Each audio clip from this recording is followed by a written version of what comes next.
pengetahuan dengan pengenalan itu beda. Ingin mengetahui siapa diri kita dengan ingin mengenal siapa diri kita itu beda. Nah ini, ya. Kalau kita ingin mengetahui, berarti yang dibutuhkan hanya informasi-informasi tentang siapa kita. Antara kita dengan informasi ini hanya akan membuat kita semakin terpisah. Karena pengetahuan yang kita peroleh lewat pikiran itu hanya akan semakin memisahkan diri kita dengan siapa diri kita yang sebenarnya. Tapi kalau kita ingin mengenal siapa diri kita sendiri, ini suatu jalan. Mengenal diri itu berarti harus banyak yang kita lepaskan. Ya. Mengenal diri itu merupakan jalan yang sangat berbahaya. Ya. Kenapa berbahaya? Karena banyak yang harus kita lepaskan dari diri kita yang sebenarnya.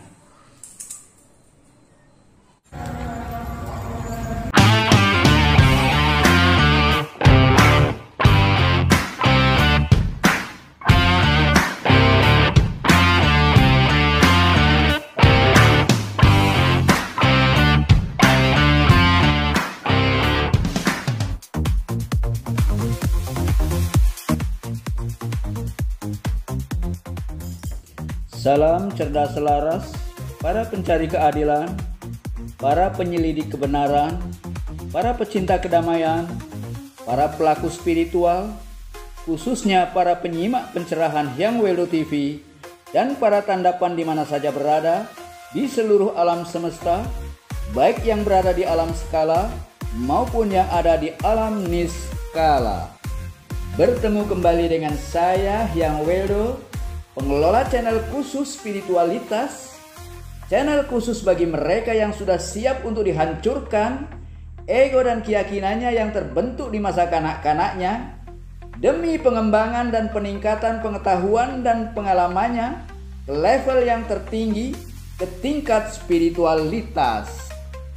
Melalui channel khusus ini, Hyang Weldo membatasi diri untuk mengkaji pikiran, keyakinan dan sistem pemahaman orang-orang kebanyakan terhadap sistem kebenaran yang dianutnya dalam tataran dan dalam perspektif spiritualitas semata, demi kebutuhan formal pengetahuan objektif spiritual yang universal lintas subjektif, juga demi kecerdasan ruah bineka bangsa dan seluruh umat manusia, sehingga satu, mampu membedakan secara substansial meta-ontologis dan membebaskan kebenaran ajaran murni suatu agama yang objektif universal tak terbatas dari keterbatasan keyakinan dan pemahaman para penganutnya yang sempit dan subjektif. 2. Agar mampu membedakan dan membebaskan kebenaran statement-statement saintifik yang objektif dari subjektivitas statement-statement para saintisnya, dari subjektivitas pernyataan-pernyataan atau pendapat-pendapat para saintisnya. 3. Agar mampu membedakan dan membebaskan kebenaran pernyataan-pernyataan filsafat yang objektif universal dari keterbatasan pernyataan-pernyataan para filsufnya yang subjektif. 4. Pada akhirnya agar mampu membedakan secara substansial meta-ontologis dan membebaskan dirinya yang sebenarnya dari diri ego yang dipahaminya saat ini sebagai dirinya. 5. Dan pada saat yang sama mampu menjadi saksi yang bisa membedakan dan membebaskan kenyataan yang sebenarnya yang non-dualitas tak terbatas dari keterbatasan segala prasangka dualitas dan praduga ilmiah apapun yang ada dalam pikiran subjektifnya. Dan Hyang Weldo akan terus menyuarakan tentang betapa pentingnya kemerdekaan diri bagi siapapun juga, mencapai moksa dalam arti yang sebenarnya, kemerdekaan sejati, yaitu menjadi diri yang sebenarnya, menjadi diri tanpa diri yang bebas merdeka dari kungkungan pikiran dan keyakinan yang terbatas dan menyesatkan. Cerdas apapun pikiranmu dan seluas apapun pengetahuan dan pengalamanmu, selama kamu masih ada di bawah kendali pikiran dan egomu, berarti kamu masih menjadi budak dari pikiranmu sendiri.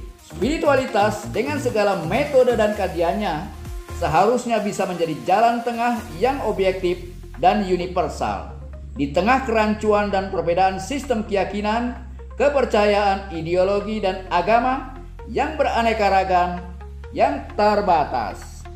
Yang Weldo TV di samping ingin mengangkat dan menempatkan kembali spiritualitas kepada kemurniannya secara substansial dari persoalan-persoalan aksidental yang tidak ada korelasinya dengan spiritualitas itu sendiri, seperti misalnya klinik, supranatural, paranormal atau perdukunan, budaya, tradisional, atau adat istiadat apapun.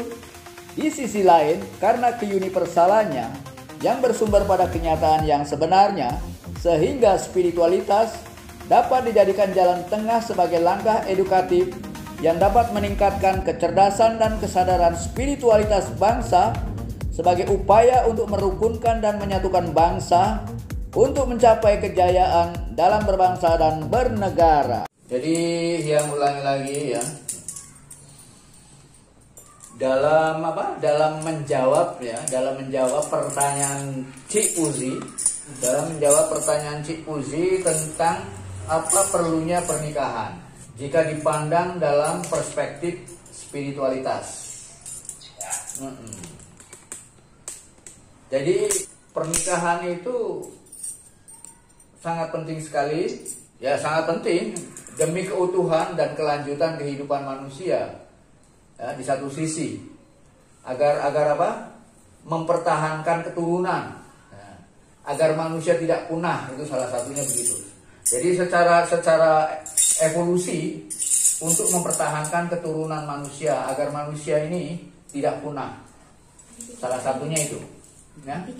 Di sisi yang lain, pernikahan adalah suatu pelajaran yang sangat penting buat manusia, agar manusia memiliki pengetahuan yang lengkap dalam kehidupan ini. Ya. Jika manusia belum menikah dalam hidupnya, maka dia tidak akan pernah mengetahui bagaimana romantika dan kesulitannya menjadi orang tua di dalam mendidik anak-anaknya. Bisa dipahami, Cik Uzi, Cik Said, dan Mas Haikal? Seperti yang pernah Nabi Muhammad katakan, ya, jika manusia belum menikah, maka dia hanya punya pengetahuan setengah. Dia hanya tahu bagaimana menjadi anak, ya, yang memiliki orang tua, tapi dia tidak tahu bagaimana seharusnya menghormati orang tua. Ya. Dia tidak tahu bagaimana seharusnya menghormati yang tua. Seorang anak mengetahui caranya menghormati orang tua itu karena ada doktrin dari orang tuanya, karena ada dogma dari orang tuanya. Apa yang dilakukan anak-anak dalam menghormati orang tuanya berdasarkan dogma dan doktrin, bukan berdasarkan kesadaran. Ya, bisa dibedakan ya. Dengan adanya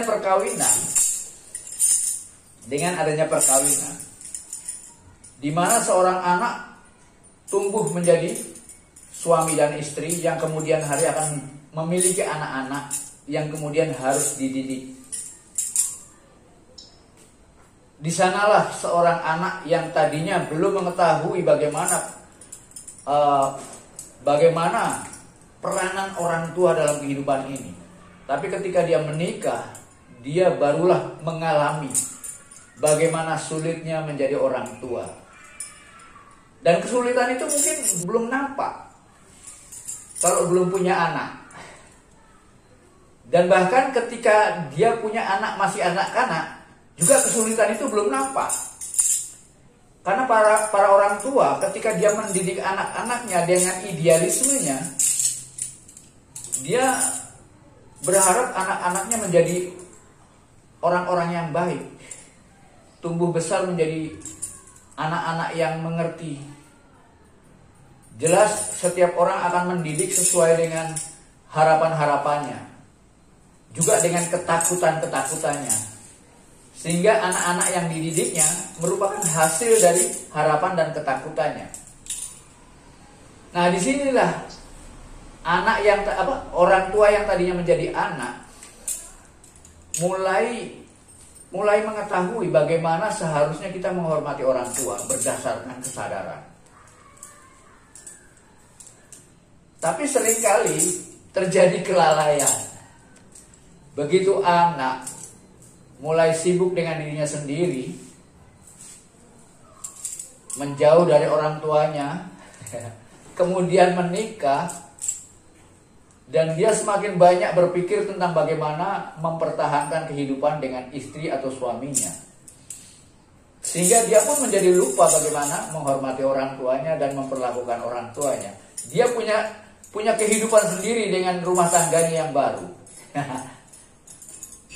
Di sini juga pelajaran yang harus kita jangan lupakan. Sekalipun kita memiliki rumah tangga sendiri, sekalipun kita memiliki kerajaan sendiri, di mana kita sebagai suami istri, sebagai raja dan ratu, tapi kita harus tetap tidak boleh lupa rasa hormat, rasa cinta, rasa sayang terhadap orang tua kita. Sekalipun begitu, orang tua pun juga harus sadar bahwa setiap orang ketika dia menikah jelas punya kesibukan masing-masing.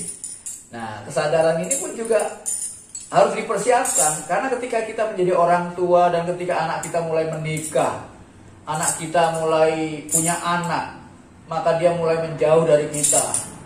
Kita yang tadinya asalnya hanya sendiri, kemudian berdua, kemudian muncul anak-anak dari perkawinan kita, hidup kita menjadi ramai karena anak-anak. Begitu anak-anak menjadi dewasa, mereka mencari pasangannya sendiri-sendiri, orang tua menjadi sendiri lagi, menjadi berdua lagi.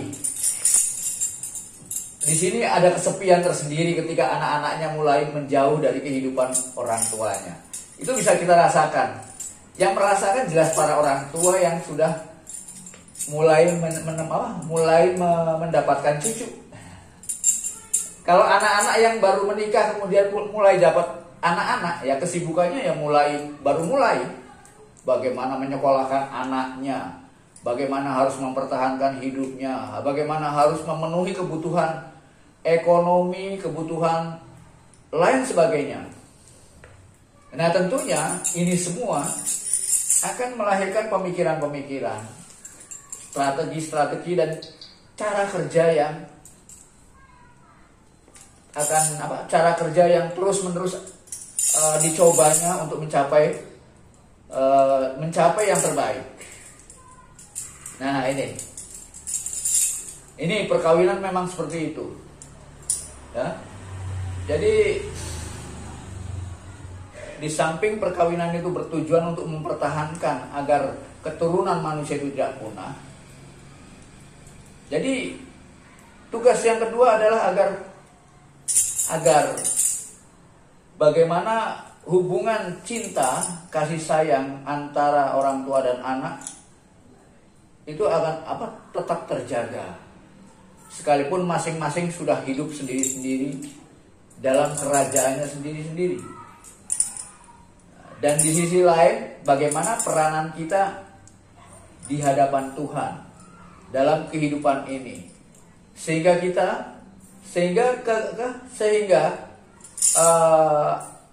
aktivitas kehidupan kita tidak tenggelam pada aktivitas makan dan minum saja. Karena kita bukan sekedar binatang yang hidupnya hanya mencari makan, mencari kekayaan, ya, sekalipun itu penting, ya, tapi jangan membuat kita terikat. Ada yang lebih luhur. Bagaimana kita menjadi diri kita sendiri, menjadi representasi dari Tuhan itu sendiri. Karena kita ini merupakan perwujudan dari keinginan Tuhan itu sendiri, yang harus kita mainkan dalam kehidupan ini. Kita mainkan sebagai seorang anak terhadap orang tuanya, sebagai seorang suami terhadap istrinya, sebagai seorang murid terhadap gurunya.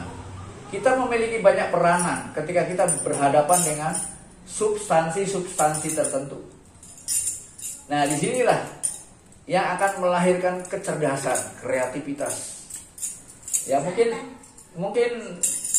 Cik Pusi bisa menceritakan bagaimana pentingnya sebuah pernikahan, adanya seorang istri, apa keuntungannya, dan bagaimana kalau kita kehilangan istri dan lain sebagainya. Itu pengalaman-pengalaman yang luar biasa. Dan kita bisa mensikapi semua. Hah?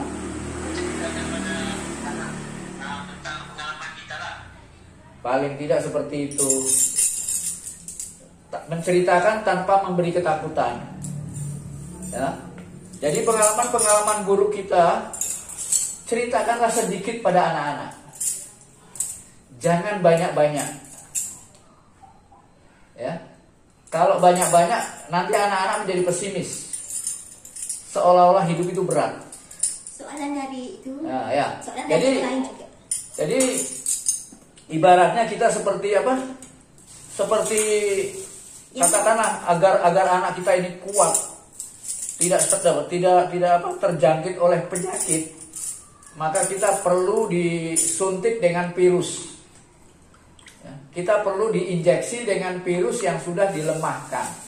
Nah, ini namanya apa? Memperkuat daya tahan tubuh. Dengan memasukkan virus ke dalam tubuh kita dengan virus yang sudah dilemahkan. Ada apa? Agar dengan virus yang sudah dilemahkan ini akan merangsang daya tahan tubuh kita untuk melakukan perlawanan. Nah, tapi kalau kita suntikan virus yang masih kuat, bisa-bisa malah sakit, bukan merangsang kekuatan dari daya tahan tubuh. Ini yang disebut dengan imunisasi. Ya.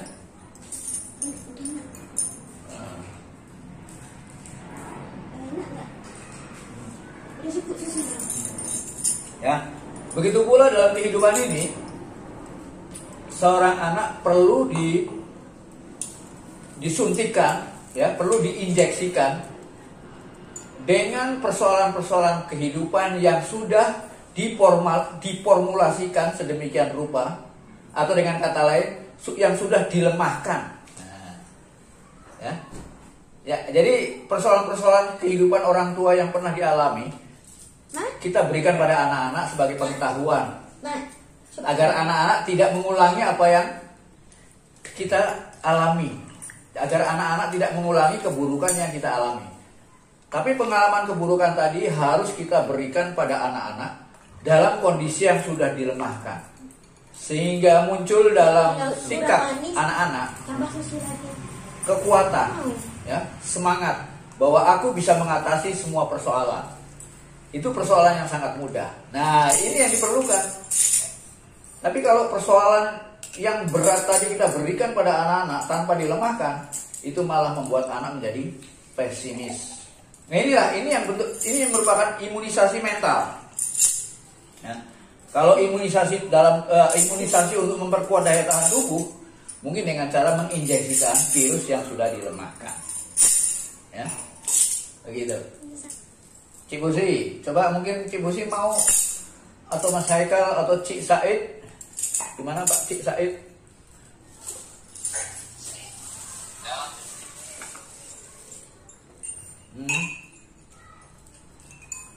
Bisa apa?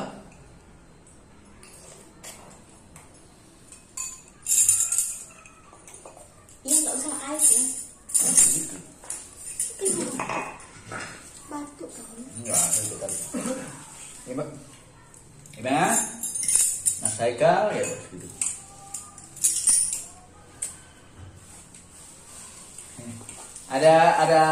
Ada keluhan apa? Ada laporan apa? Ada kemajuan apa? Silakan. Ada laporan, kemajuan, pengalaman, keluhan. Udah lihat konten yang terbaru?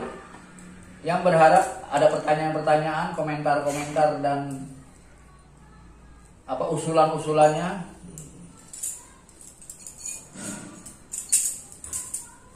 Mangga? Belum.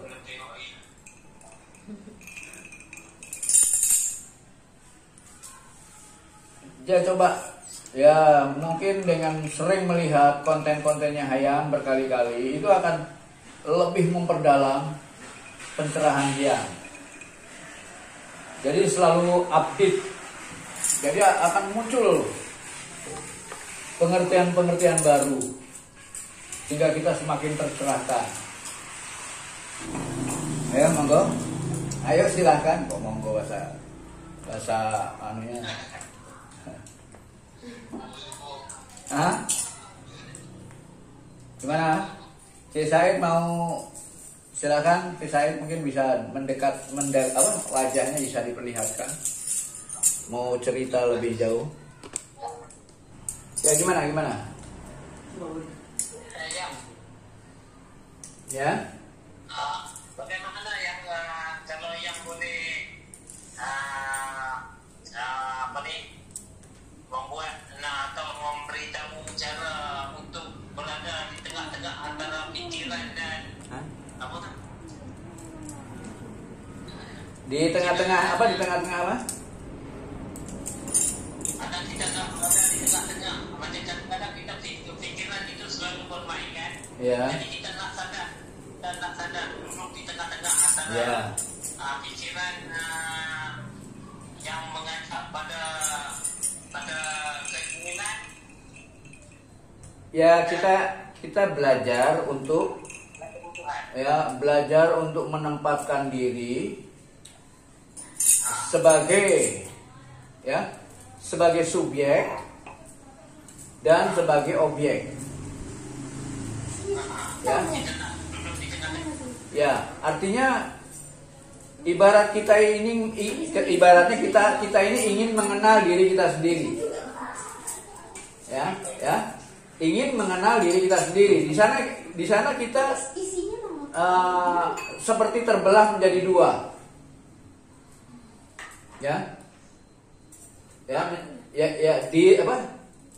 Diri kita yang ingin mengenal dan diri kita yang ingin dikenal. Nah, bisa paham? Di sana ketika kita ingin mengenal siapa diri kita yang sebenarnya, di sana kita seolah-olah memposisikan diri menjadi dua. Menjadi diri yang ingin mengenal dan menjadi diri yang ingin dikenal. Diri yang mengenal dengan diri yang ingin dikenal itu hakikatnya satu.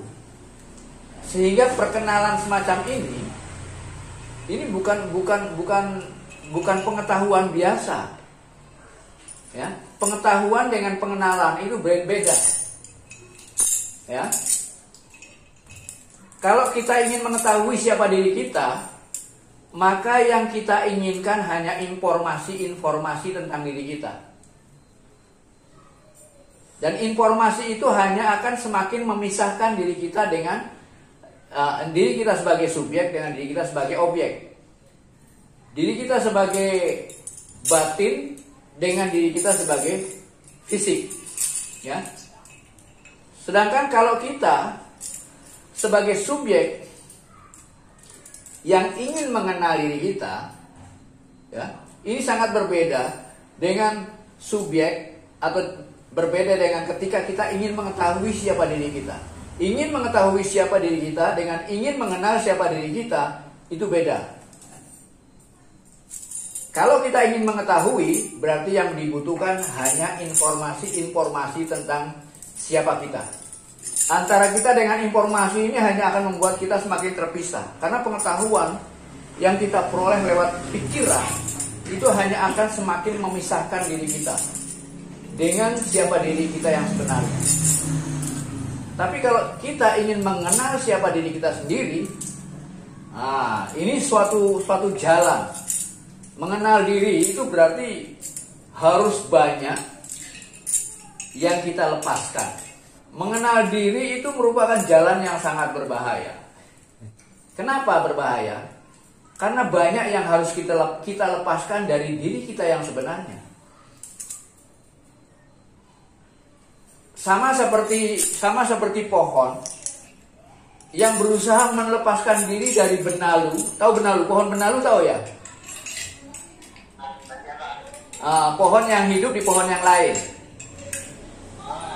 Ya, pohon benalu ya. Ketika kita ingin membersihkan pohon yang sesungguhnya, kalau yang berbicara pohon yang sesungguhnya adalah pohon yang berakar pada bumi. Pohon yang memiliki akar di muka bumi. Sedangkan pohon yang hidup di pohon yang lainnya, ini pohon yang tidak memiliki akar. Ini merupakan metafor. Pohon yang tidak memiliki akar adalah itu yang disebut dengan ego. Ego adalah diri palsu kita. Yang kita ketahui berdasarkan informasi, itu ego. Sedangkan pohon yang memiliki akar, itulah yang disebut dengan pohon yang sebenarnya, atau jati diri kita yang sebenarnya. Jadi kalau kita ingin mengenal diri kita yang sebenarnya, harus banyak yang kita potong. Apa yang kita potong? Ya pohon benalu yang numpang hidup di dalam diri kita. Pohon benalu yang hidup dalam kehidupan kita adalah ego. Ego adalah merupakan hasil pengetahuan kita tentang diri kita melalui proses penalaran. Apa yang kita ketahui tentang diri kita lewat proses penalaran tadi, seperti pohon benalu, dia hidup. Dan dia hidupnya numpang pada diri kita yang sebenarnya. Seperti pohon benalu yang hidupnya menumpang pada pohon yang ada di bawahnya. Bahkan pohon benalu ini menguasai pohon yang sebenarnya. Dia tumbuh lebih besar dari pohon yang dikuasai. Sehingga pohon yang sebenarnya itu kehilangan jati dirinya, tertutup oleh semua daun-daunnya, oleh pohon itu sendiri. Sehingga pohon yang sebenarnya tidak nampak. Yang nampak adalah pohon benalunya. Sama seperti manusia. Apa yang nampak, apa yang terlihat dalam diri manusia bukan dirinya, tapi egonya, benalunya. Ya. Oleh karena itu, pohon benalu ini harus dipotong. Benalu yang tumbuh dalam kehidupan kita harus dipotong. Nah, untuk memotong benalu-benalu ini jelas akan melahirkan penderitaan. Makanya jalan untuk mengenal manusia itu bahaya. Jalan untuk mengenal diri sendiri itu bahaya. Kalau hanya untuk mengetahui, itu banyak dilakukan oleh semua orang. Pengetahuan kita tentang diri kita bukan malah mendekatkan kita pada siapa diri kita yang sebenarnya, tapi malah menjauhkan. Karena semua pengetahuan yang kita peroleh lewat penalaran dan pemikiran itu hanya melahirkan pengetahuan-pengetahuan palsu. Yang sebut palsu karena semua pengetahuan itu bersifat konseptual, bersifat teoritis dan dogma semata. Nah, berbeda ketika kita ingin mengenal siapa diri kita. Banyak yang harus kita potong. Benalu ego itu harus kita potong. Bahkan seluruh pengetahuan, seluruh keyakinan, seluruh pemahaman tentang diri kita juga harus kita potong. Harus kita lenyapkan. Tanpa lenyapnya mereka semua, maka pohon yang sebenarnya ini tidak akan nampak. Coba bayangkan, kalau pohon benalu itu kalau tidak dipotong, maka pohon yang sebenarnya tidak akan bebas. Dan mungkin banyak manusia sampai matinya dia tidak pernah sadar siapa dirinya. Dia hanya sadar sebagai benalu. Dia hanya sadar sebagai ego.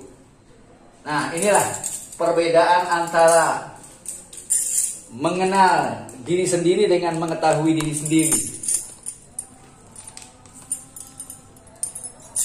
Jadi bisa dipahami perbedaan antara mengenal diri dengan mengetahui diri sendiri. Ada yang sulit untuk dipahami, Cik Said, Cik Puzi dan Mas Haika? Jelas ya? Jelas. Untuk kita menampakkan dirinya sejati diri, mana kita kena betul-betul membuang semua yang bukan diri kita. Membuang semua yang bukan diri kita. Nah, ya. Karena yang bisa menemukan Tuhan hanya jati diri. Ketika manusia belum mampu menjadi jati dirinya, sampai kapanpun dia tidak akan bisa bertemu Tuhan. Benalu tidak akan bisa bertemu Tuhan. Karena benalu tidak memiliki akar pada bumi. Ya. Benalu tidak memiliki akar pada bumi. Akar ini kalau dalam bahasanya Hyang adalah substansi. Benalu tidak memiliki substansi. Dia hanya sebuah aksidental. Kita sadar sebagai diri sendiri berarti sadar sebagai substansi. Ketika kita sadar sebagai substansi, berarti kita dekat dengan Tuhan. Karena Tuhan adalah substansi absolut. Substansi dengan substansi tidak ada keterpisahan. Ya. Manusia menjadi terpisah dengan Tuhan ketika dia sadar sebagai benalu. Ketika kita sadar sebagai benalu, maka benalu tidak akan pernah menyentuh bumi. Ego tidak pernah menyentuh substansi. Ego tidak akan pernah bisa menyentuh Tuhan. Nah, bisa dipahami nih. Ini penjelasan yang mudah ini. Ya.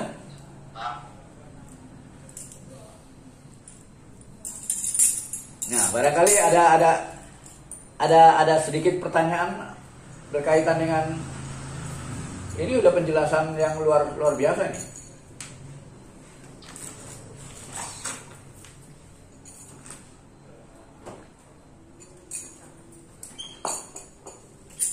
Gimana, Cik Said? Ada pertanyaan?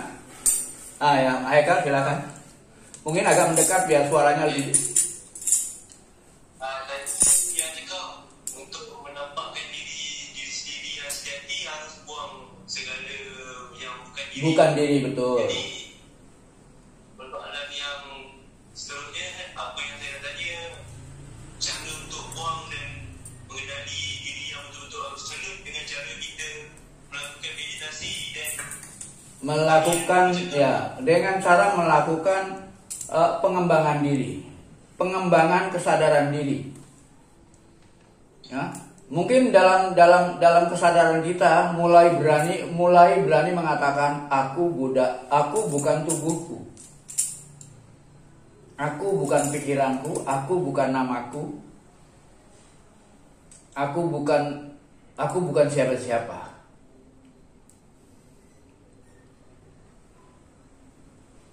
Makanya kalau siapa yang namanya Syekh Siti Jenar, bahkan Al-Halad sampai mengatakan ana al-haq. Aku adalah kebenaran itu sendiri. Hanya bisa sampai menyebutkan itu, aku adalah kebenaran itu sendiri. Siapa aku yang disebut sebagai kebenaran itu sendiri? Pohon yang sebenarnya yang memiliki akar pada bumi. Karena itu pohon yang sebenarnya. Pohon yang memiliki hubungan langsung dengan bumi sebagai substansi absolut.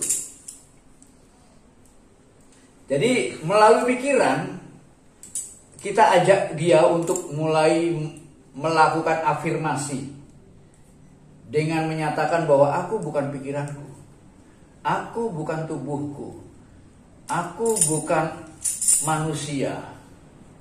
Ya, aku bukan orang Malaysia, aku bukan orang Indonesia, aku bukan orang Islam, aku bukan siapa-siapa dan bukan apa-apa.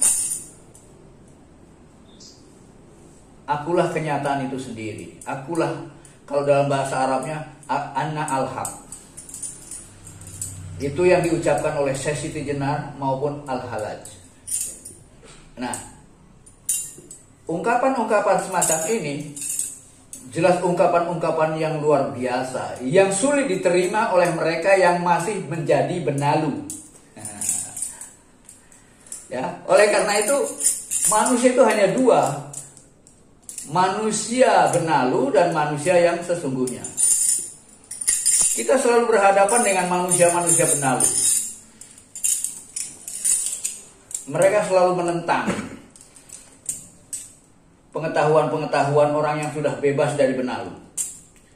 Sedangkan mereka masih dikuasai oleh benalu, menjadi pengikutnya benalu, yang selalu menentang kebenaran-kebenaran yang sebenarnya. Bahkan mereka berani menyalahkan, menyesatkan orang-orang yang sudah merdeka, padahal mereka masih menjadi benalu, masih terikat dan terkungkung, bahkan tidak memiliki substansi apapun. Mereka sebetulnya hanya ilusi. Ego itu ilusi. Dia tidak ada sebenarnya. Kita sendiri yang menciptakannya lewat pengetahuan, lewat pemikiran dan penalaran. Dan semua manusia adalah benalu. Semua manusia adalah budak ego, budak pikiran. Nah, budak ego, budak pikiran inilah yang disebut para budak. Kalau dalam bahasa Jawa disebut kawulo. Orang yang sudah mampu menjadi dirinya sendiri disebut gusti atau master atau tuan atau Tuhan.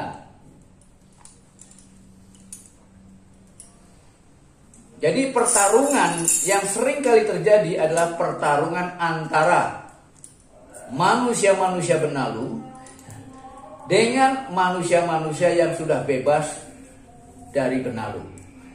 Bisa dipahami? Mas Eka?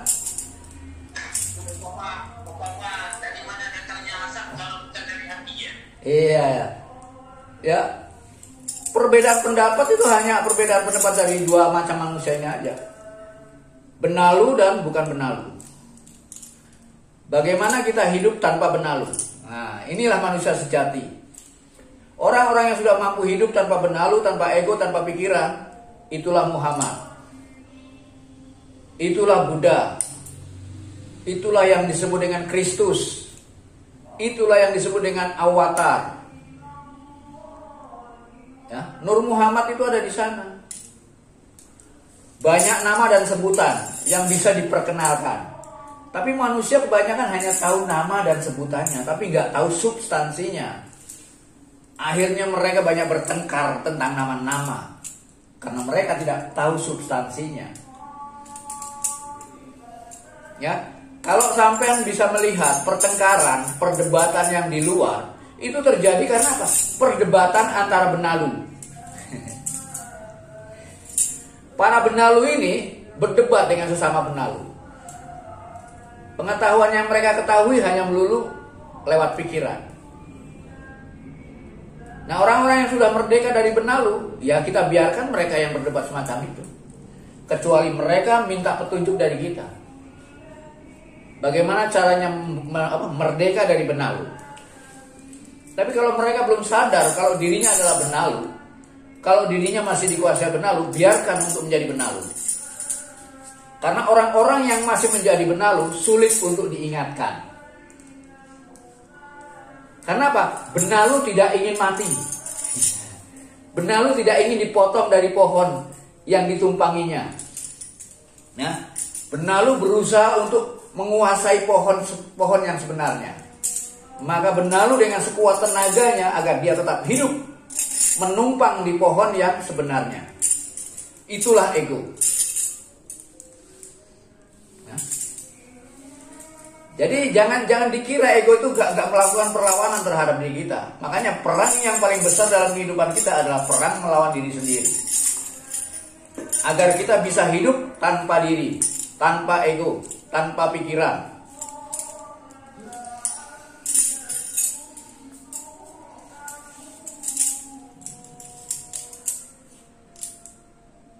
Gimana, Mas Eka?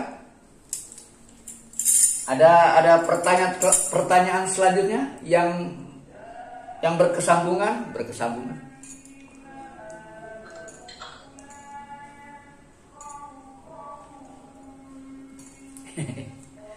Istriku.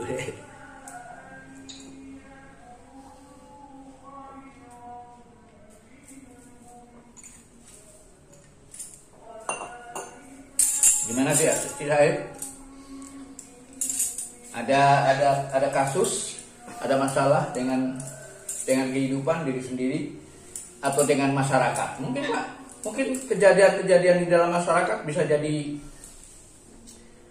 jadi semacam ganjalan di hati kita yang mungkin butuh menceritakan kita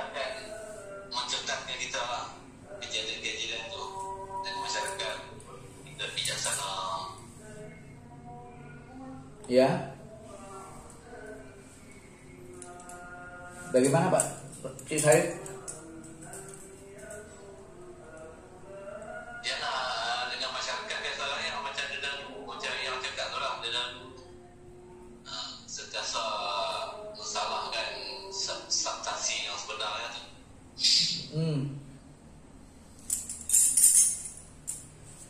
Ya. Dan kita perlu menghadapi dengan bijaksana lah, menghadapinya dengan bijaksana. Oh iya. Ya, memang harus begitu. Bagaimana kita bisa menghadapi orang-orang semacam itu, orang-orang yang masih dikungkung, masih dibelenggu oleh egonya. Sampai kapanpun tidak akan bisa menyadari keberadaan dirinya. Sampai kapanpun mereka tidak akan pernah bisa menyadari. Orang-orang yang masih dikuasai oleh benalu, yang masih dikuasai oleh pikiran dan egonya, baru mulai menyadari ketika dia banyak menerima atau mengalami bencana-bencana dalam kehidupannya. Kalau dia mulai banyak menghadapi segala macam tantangan, persoalan kehidupan, ada jawaban-jawaban yang mungkin sangat halus yang muncul di dalam jiwanya yang tidak bisa dijawab oleh apapun dan siapapun. Dia mulai bertanya-tanya lebih dalam tentang apa itu kehidupan, siapa diri yang sebenarnya. Biasanya munculnya kesadaran-kesadaran semacam ini setelah mereka mendapatkan pukulan-pukulan yang keras dalam hidupnya. Sebagaimana api-api yang muncul dari batu hitam yang kita pukul berkali-kali. Kesadaran manusia tuh gak jauh beda dengan api yang tersimpan di dalam batu-batu hitam yang basah. Sulit untuk membuat api itu muncul dari batu hitam yang kita pukul. Mungkin kita pukul berkali-kali, belum tentu akan muncul api kesadaran itu. Dan di antara manusia mungkin jarang sekali ya. Kalau kesadaran biasanya mudah sekali muncul. Ya. Setiap orang mungkin bisa menyadari kesalahannya. Setiap orang mungkin bisa menyadari kekeliruan dan langkah-langkahnya. Tapi kesadaran itu hanya muncul di permukaan pikirannya saja. Tapi kemampuan untuk menerapkan atau menjaga kesadarannya sehingga kesadarannya menjadi langkah-langkah hidupnya itu tidak mudah. Sehingga apa yang dilakukan manusia hanya sadar terus-menerus, tapi lupa menerapkannya. Lupa menjaga kesadarannya agar tetap terus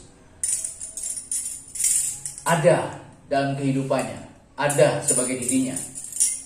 Ini yang jadi masalah. Sehingga manusia terus-menerus harus diingatkan. Sehingga manusia terus-menerus harus dipukul. Sehingga manusia terus-menerus harus mengalami penderitaan berkali-kali. Dan sampai kapanpun manusia akan mengalami penderitaan berkali-kali. Karena penderitaan yang dimunculkan adalah kehendak daripada ruh itu sendiri. Ruh berusaha untuk melakukan tugasnya agar membebaskan dirinya dari kungkungan pikiran dan keyakinannya yang terbatas. Sehingga ruh pun dalam langkah-langkahnya dia melakukan sesuatu dengan mempertemukan orang-orang yang bisa menjadi alat untuk bisa memukul memukul jiwa dan pikirannya. Sehingga ruh ini menghadirkan orang lain yang diharapkan orang lain ini bisa menghajar, memukul tubuh dan jiwanya. Dia ingin tubuh dan jiwanya ini menjadi bebas. Kalau tidak ada pukulan, maka dia tidak akan pernah bebas. Makanya kehadiran orang lain bisa membuat kita bebas dari ikatan atau semakin jauh terikat. Nah, tinggal tergantung kita. Maka dalam kehidupan ini ya kita harus selalu waspada. Karena setiap hal itu pasti ada apa? Ada getahnya. Jika kenikmatan hidup itu seperti buah, ya, maka setiap buah itu memiliki getah. Getah itu apa? Kalau dalam bahasa Malaysia? Sama ya. Ya. Jadi setiap buah itu memiliki getah. Setiap kenikmatan dalam hidup ini ada getahnya. Ya. Punya kekasih nikmat. Punya istri nikmat, punya suami nikmat, ya. Punya kekayaan nikmat, punya ilmu nikmat. Semua kenikmatan ini ada getahnya yang membuat kita terikat. Kalau kita mampu menikmati nangka dan bebas dari getahnya, itulah kebaikan. Kalau kita mampu memiliki istri, suami, ilmu, dan lain sebagainya, tapi kita mampu membebaskan diri dari keterikatannya, itulah kenikmatan yang luar biasa. Dan manusia jarang untuk bisa mencapai di titik ini.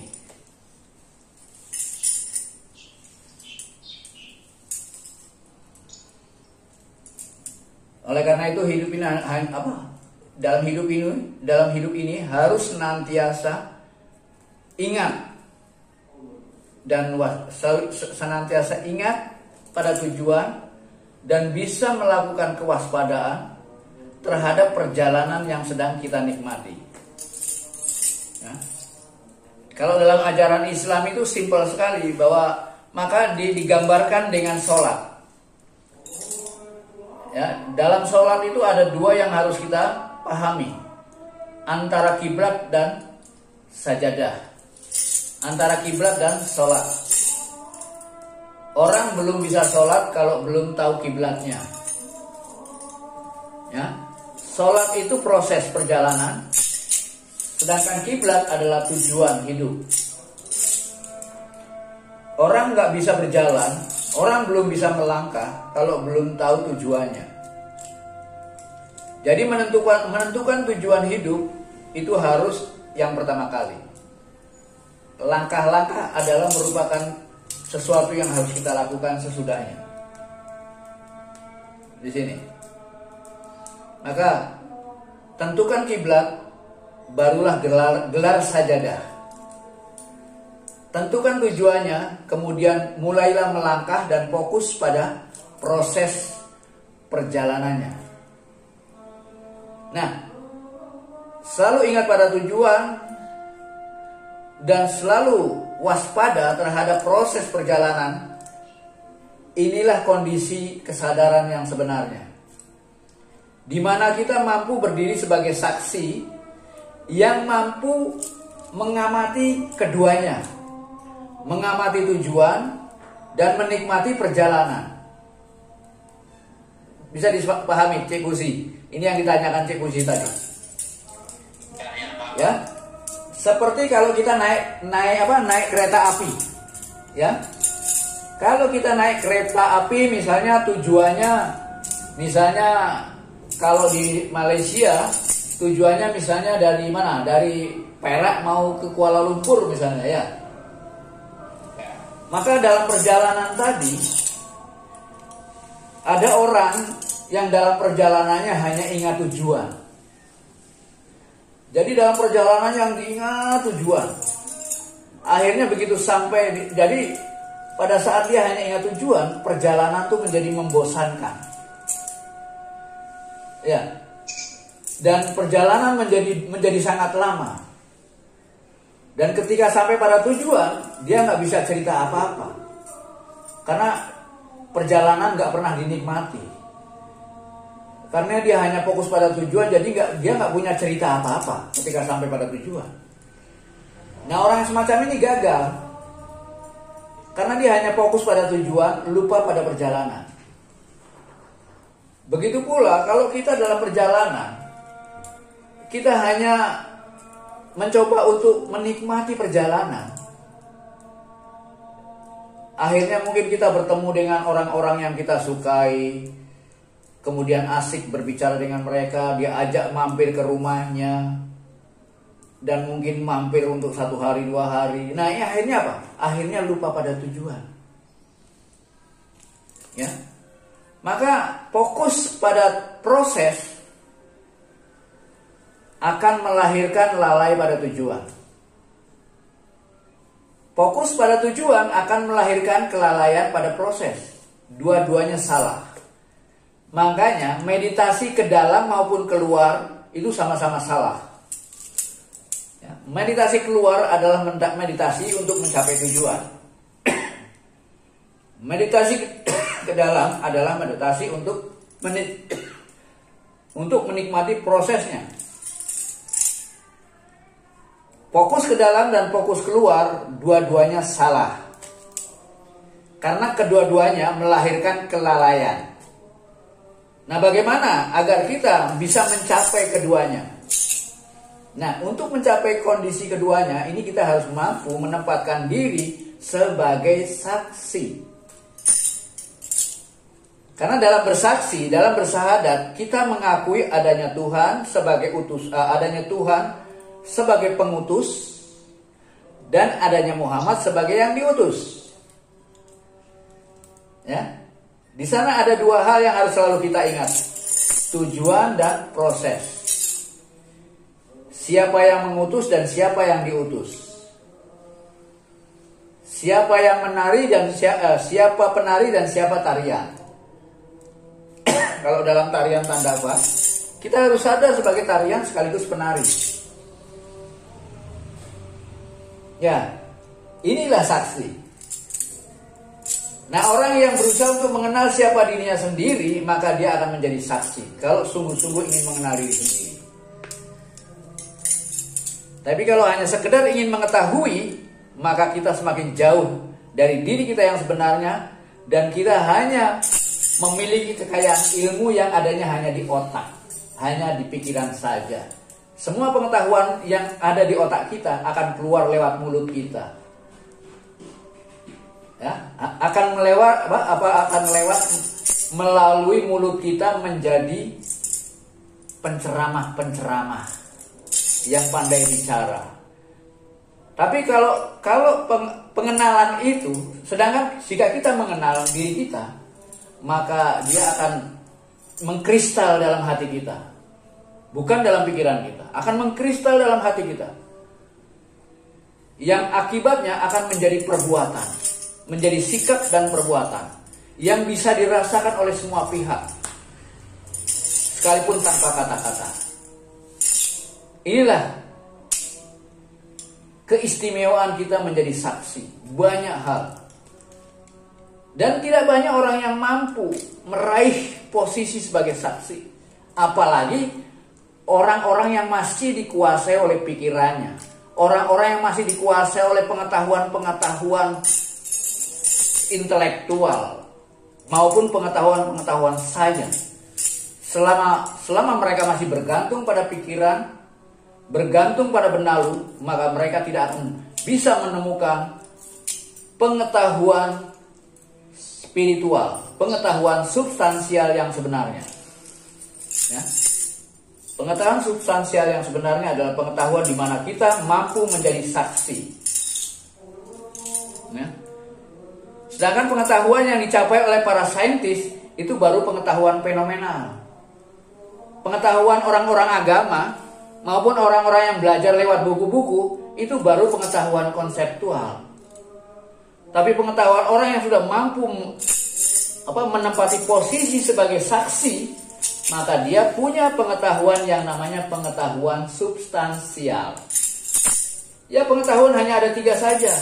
Konseptual, fenomenal, substansial. Dari pengetahuan konseptual kita tahu namanya. Namanya saja. Ya. Ibarat kita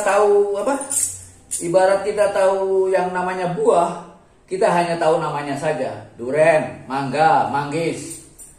Tapi kita belum tahu rupanya, apalagi isinya. Baru tahu namanya saja. Mangga, duren, manggis, Amerika, Bali, Tuhan, Allah, Muhammad, hanya nama-nama saja yang kita ketahui. Tapi belum tahu rupanya, belum tahu bentuknya. Nah, kalau kita hanya tahu nama-namanya saja dengan segala macam konsepnya, itu namanya pengetahuan konseptual. Itu dogma, itu doktrin. Bahkan bisa jadi mitos. Ya. Bahkan bisa jadi mitos karena hanya sekedar konsep. Tapi pengetahuannya kedua adalah pengetahuan fenomenal. Itu pengetahuannya para saintis. Ya. Tapi bukan pengetahuannya orang-orang yang memuji sains. Orang-orang yang memuji sains atau memuja sains, mereka nggak jauh berbeda dengan para penganut agama. Agamanya mereka sains, karena mereka mengetahui ilmu pengetahuan hanya dari buku. Nggak jauh beda dengan orang-orang agama mengetahui Tuhan dari buku juga. Apa bedanya para penganut agama dengan para penganut sains? Mereka sama-sama penganut agama, penganut keyakinan. Ya, yang satu berbasis pada konseptual agama, yang satu berbasis pada konseptual sains. Jadi para penganut sains maupun para penganut agama sama kedudukannya. Ya, sama. Sistem kebenaran yang mereka pegang hanya berbeda. Ya. Tapi dua-duanya sama, karena dua-duanya baru mengetahui secara konseptual tentang Tuhan, tentang kehidupan, tentang alam semesta. Sedangkan pengetahuan yang ketiga yang disebut dengan pengetahuan konseptual, pengetahuan substansial atau pengetahuan spiritual adalah pengetahuan di mana kita sudah mampu menempatkan diri dalam posisi sebagai saksi. Ya. Kalau pengetahuan konseptual adalah pengetahuan di mana kita selalu melihat keluar. Sedangkan pengetahuan fenomenal kita mencoba melihat ke dalam. Ada yang bersifat saintifik dan ada yang bersifat metafisik. Dan ada pengetahuan yang mampu melampaui keduanya, keluar maupun ke dalam. Nah, pengetahuan inilah pengetahuan di mana kita mampu menjadi orang-orang yang berada di tengah-tengah. Di tengah-tengah antara kedua. Kita mampu melampaui keduanya, luar maupun dalam. Bahkan luar dan dalam menjadi tidak ada. Tapi kita menyadari keduanya. Sebagaimana bersahadat itu sendiri. Kita menyadari keduanya. Kita menjadi saksi bagi keduanya. Yang ngutus maupun yang diutus. Begitu pula kesadaran kita harus sadar sebagai ruh, juga sadar sebagai tubuh. Kalau kita hanya sadar sebagai ruh, lupa sebagai tubuh, itu namanya kesalahan. Kita sadar sebagai tubuh tapi lupa sebagai ruh, itu juga kesalahan. Tapi bagaimana kita menempatkan diri di tengah, menyadari keduanya, itulah kebenaran. Bisa dipahami?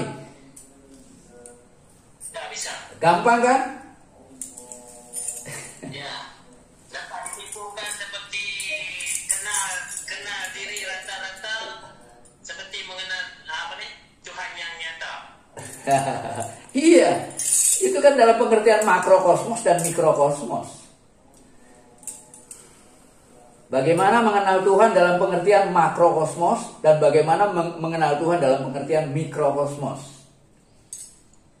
Mikrokosmik. Maksudnya kalau kita nak berada di tengah-tengah, mana kita seperti bermain bersama-sama ya. Ya.